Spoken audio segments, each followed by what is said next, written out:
our decisions about wildfire risk mitigation are based on the personal insights of longtime operations managers.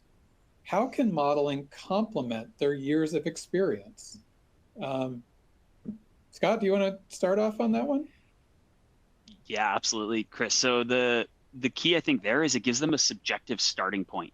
An objective starting point. Previously, all of this would be, subject matter expertise and them making those decisions, but that's not necessarily, scalable.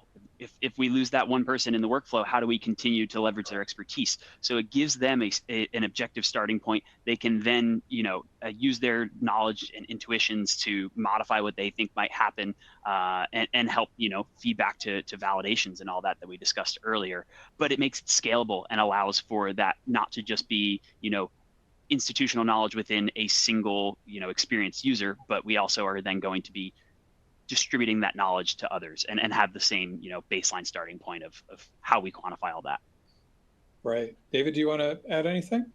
Yeah, you think the other challenge is we're not talking about one piece of information. In other words, an engineer knowing about the equipment and the health of that equipment, or a meteorologist knowing about wind patterns that are common to a specific area.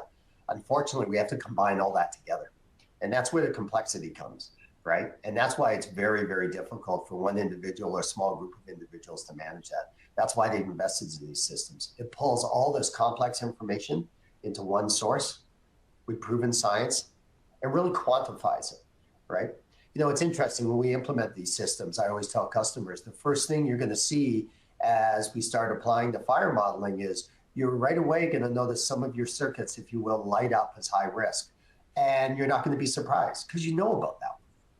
But then you're going to find all those little nuggets that you didn't know were real high fire risk. And why? Because the complexity of all the components, the terrain, the surface and canopy fuels, the fuel moistures, the dynamic weather, all those elements come together with the characteristics of the infrastructure to really define that risk, right? And that's a lot for one individual to take in.